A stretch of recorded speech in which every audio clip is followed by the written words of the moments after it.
শুয়ে পড়ো।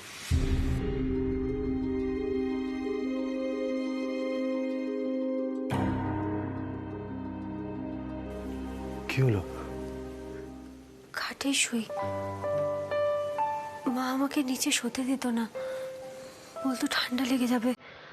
আমি অবশ্য জেদ করে মেঝেতেই শুতাম, কিন্তু আজ আর শোবো না।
Please help.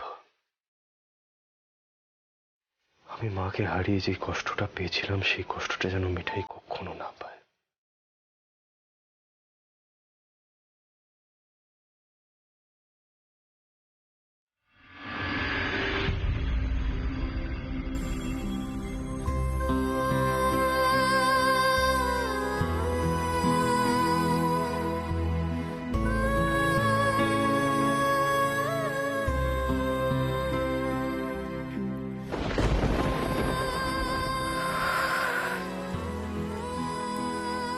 রাতুলকে একটা ফোন করি।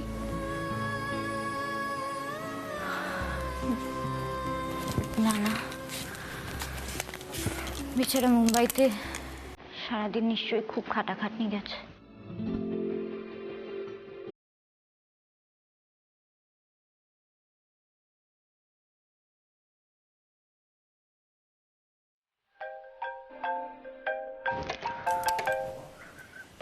রাতুল, এত রাতে? হ্যালো রাতুল, সব ঠিক আছে তো ওখানে? মানে এত রাতে ফোন করছো?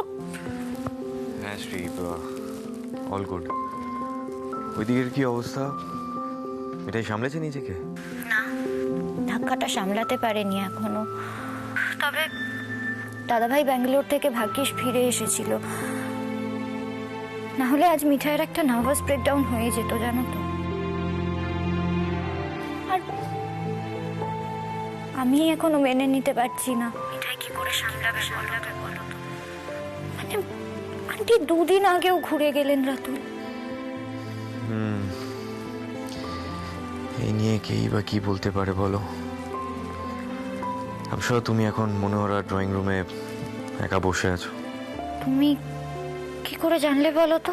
আই নো প্রফেসর, আজ তোমার সহজে ঘুম আসবে না। ভিডিওটা অন করো। আমার মুখটা তোমার দেখা খুব দরকার।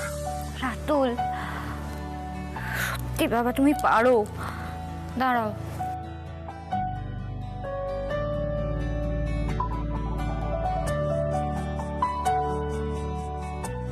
She listen to me.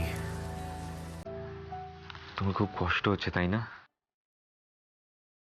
তুমি কখনো নিজের মাকে পাওনি, মিঠাইয়ের মামা চলে গেলেন, এর অবস্থা দেখে খুব কষ্ট হচ্ছে। না, সেরকম কিছু না, তবে খারাপ তো লাগবেই। She look at me. She please look at me. Please. আমি কি কাল ফিরে আসবো? একবার বলো প্লিজ। আরে পাগল নাকি রাতুল? মিঠাই দাদা ভাইয়ের ওয়াইফ,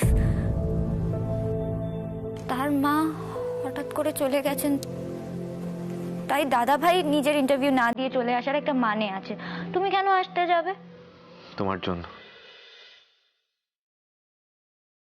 তোমার জন্য আমি ফিরে আসতেই পারি শ্রী। তুমি একবার জাস্ট বলে দেখো। না রাতুল, একদমই না। পাগলামোটা বন্ধ করো তো। দুদিন পরে কি করবে? ইউএসএ চলে যাবে তো, তখনও কি আমার মন খারাপ হলেই ছুটে আসতে পারবে?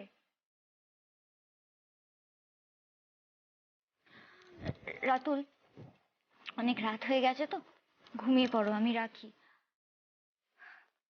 কথা বলে সত্যি হালকা লাগছে, চিন্তা করো না।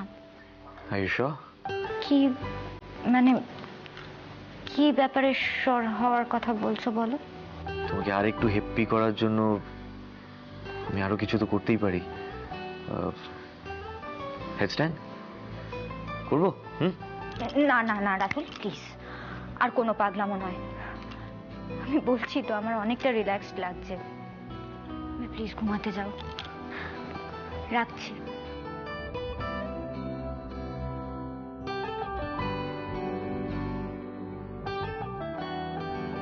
পুরো উন্মাদ।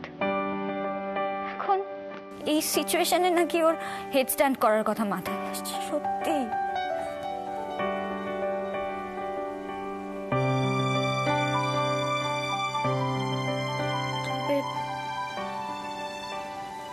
কথা বলে সত্যিই হালকা লাগছে।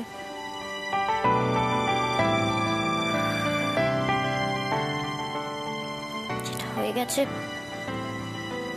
সেটা তো আর আন্টিকে তো আর ফিরিয়ে আনা যাবে না। তবে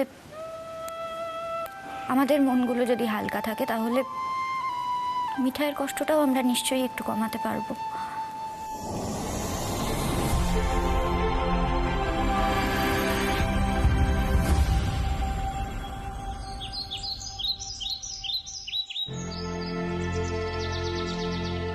মা, মা, এই যে তোমাদের বৌমাকে ধরে নিয়ে এসেছি। বেশ করেছিস, খুব ভালো কাজ করেছিস। বাড়ির বৌমা এত বেলা অবধি ঘুমালে চলবে? মা, তুমি থাকতে এসব কি হচ্ছে গো? হ্যাঁ, কি করে হচ্ছে? কি করে হবে? এই যে মা, ছেলের বউ হলে এতক্ষণে কত কথা বলে দিতেন। এ তো নাথ বউ, এ সাতক্ষণ বাপ। ছোট বৌমা, তুমিও শাশুড়ি হও, তুমি মিঠাইকে কিছু বলো। হ্যাঁ, আমি তো বলবোই। আচ্ছা মিঠাই, ব্যাপারটা কি বলো তো? এত বেলা হয়ে গেল, আমরা তো কেউ এক কাপ চা পর্যন্ত পেলাম না। কটা বাজে? ও লাভলি, দেখি দুর্দর্শ পারফরমেন্স। কড়া হাতে বৌমাকে শাসন করতে দেখি।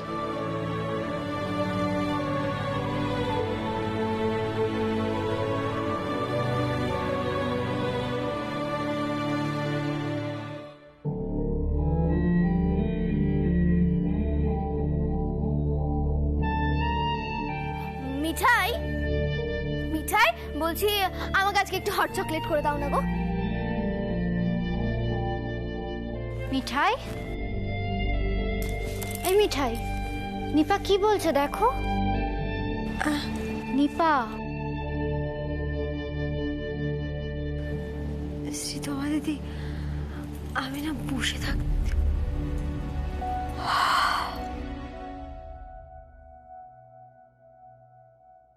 আমি বসে থাকতে পারছি না।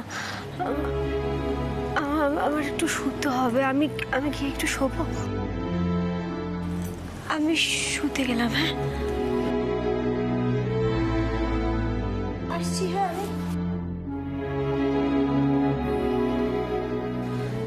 খুকি, এইভাবে আর কতদিন চলবে বলতো?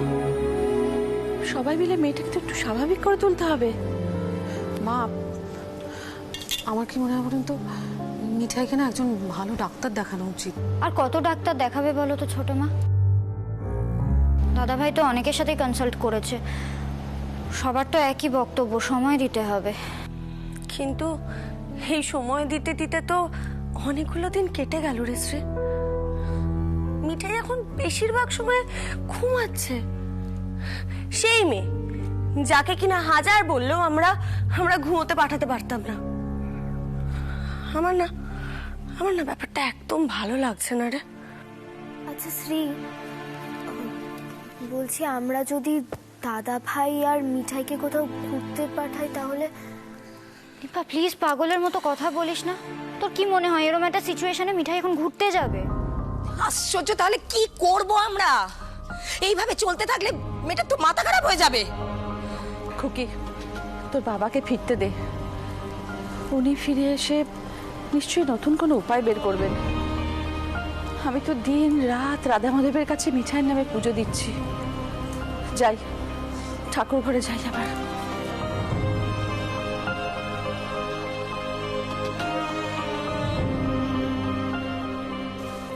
এই বাবা, দেখেছিস মাও কিন্তু খুব ভেঙে পড়ছেন এই ঘটনায়।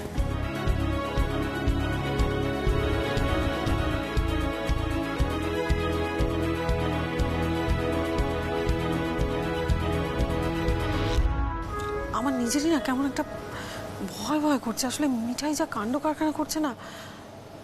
এই নন্দা, শোন, তুই রাজীবকে একটা ফোন করতো, বল যে সিট আর রাজীব যেন তাড়াতাড়ি জনাই থেকে ফিরে আসে। এই মুহূর্তে বাড়িতে কোনো ছেলে নেই। হঠাৎ যদি বিপদ আপদ কিছু একটা ঘটে যায় তখন কি হবে? মানে না, বাড়িতে পুরুষ থাকলে এক্সট্রা কি লাভ হবে বলো তো ছোট মা? না না, ও ওইভাবে। রাতুল,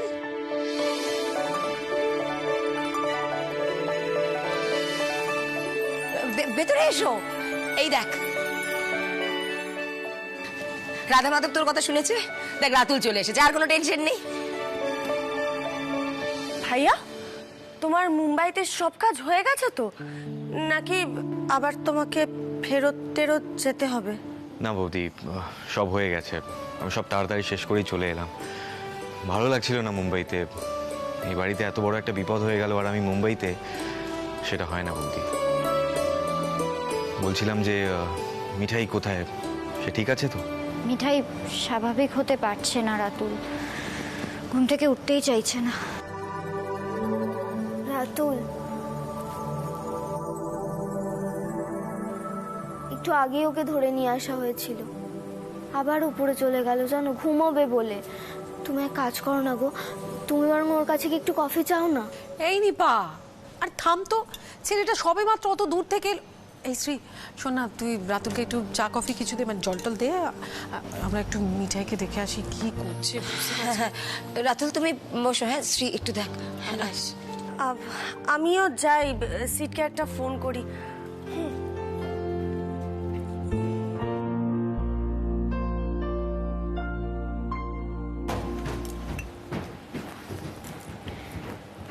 একটু আগে ছোট মা বলছিল বাড়িতে কোনো ছেলে নেই, মিঠাইয়ের যদি কোনো বিপদ আপদ হয়।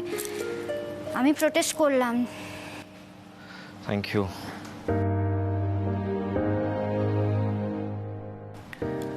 শ্রী, তুমি কেমন আছো?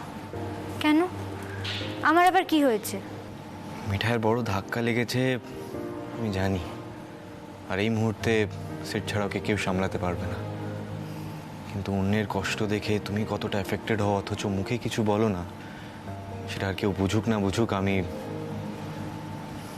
বুঝি শ্রী। তোমাকেও তো সামলাতে হবে।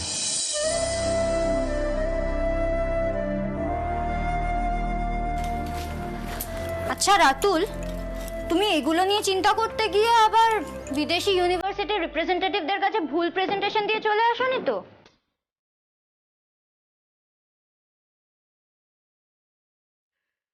আচ্ছা, তোমার কি মনে হয় শ্রী, আমার মতো ব্রিলিয়েন্ট একজন এটা করতে পারে? হ্যাঁ মানে আই নো আমি তোমার ইন্দ্রদার মতো নই, বাট রাতুল, আজ তুমি যত ইচ্ছে রাগানোর চেষ্টা করে নাও, আমি রাখবো না।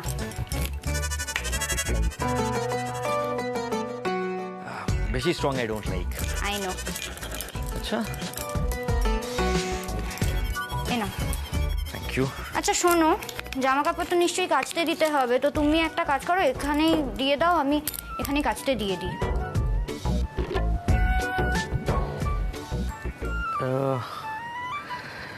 শ্রী, কেমন ওয়াইফ হয়ে যাচ্ছে না তুমি?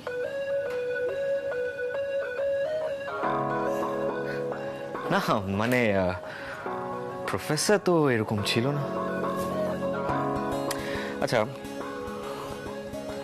একটা কথা বলো, ইউএস চলে যাওয়ার সময় তুমি আমাকে জিজ্ঞাসা করবে না তো যে রাতুল তোমার কোনো সেন্স নেই, তুমি আমাকে একা ফেলে রেখে চলে যাচ্ছ?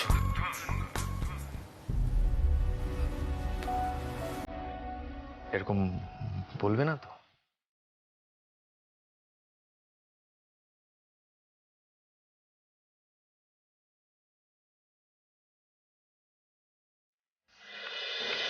আরে তোমরা এসো এসো এসো, ভেতরে এসো, ভেতরে এসো। কাকা বলছি আপনার শরীর টরীর সব ওই আছি আর কি। তো তুমি তোমার দাঁড়িয়ে কেন? বসো বসো, এখানে বসো বসো। গুলতি, আয় গুলতি, একবার এদিকে আয় তো বাবা, দেখ কারা এসছে।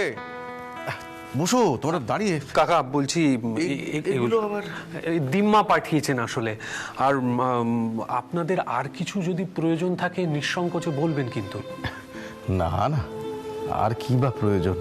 নে ধর, রেখে আয়। গুলতি, তোমার শরীর টরীর সব ঠিক আছে তো? খুব মনমরা হয়ে গেছে ছেলেটা। আসলে প্রথমে তো মিঠাই চলে গেল বিয়ে হয়ে, তারপরে বৌদি। বৌদি তো সব ছিল। তা বাবা, মিঠাই কেমন আছে?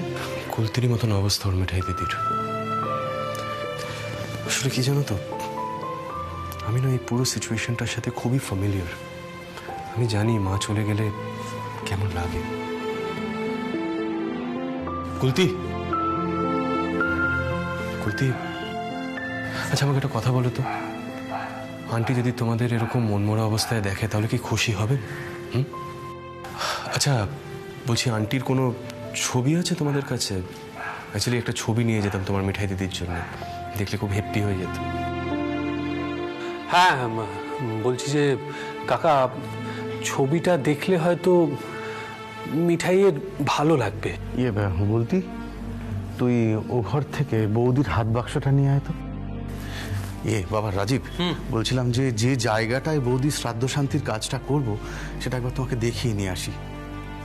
মিঠাইয়ের তো কাজ হয়ে গেছে চতুর্থীতে, যাক বৌদি ওর হাতে জলটা পেয়ে গেছে অন্তত।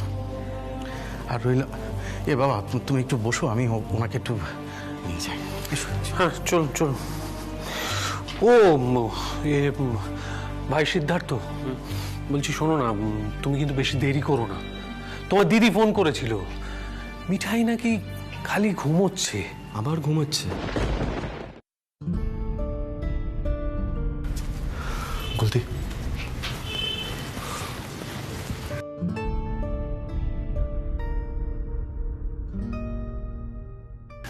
থ্যাংক ইউ গুলতি, থ্যাংক ইউ ভেরি মাচ। আচ্ছা একটা প্রমিস করো তো আমায়, নেক্সট টাইম আমি যখন এখানে আসবো তোমাকে যেন এরকম মন মরা না দেখি, হাসি মুখে দেখতে পাই যাতে। ওকে, প্রমিস? তুমি আবার আসবে বুঝি? নিশ্চয়ই আসবো, তোমার মিঠাই দিদিকে সঙ্গে নিয়ে আসবো। না, প্রমিস করো।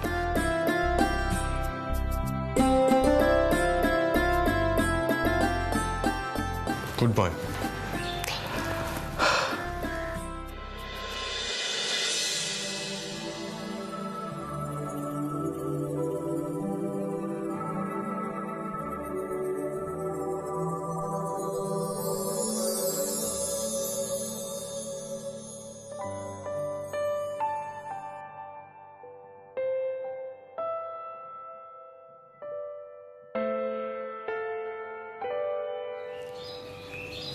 এগুলো কার?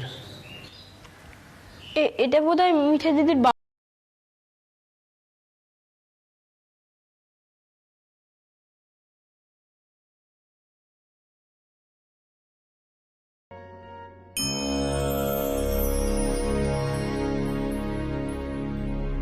এগুলো নিশ্চয়ই মিঠাই দিদির।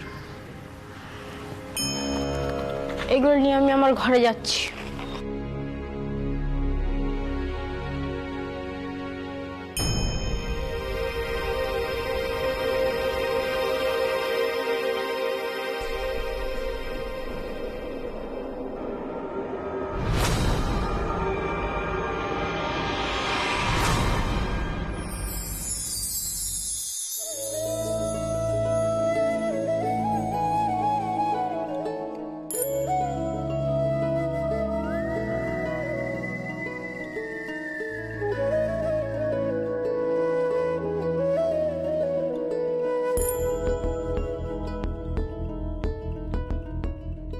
মিঠাই রানী, জিসাস ক্রাইস্ট, মিঠাই রানী আগে এরকম দেখতে ছিল।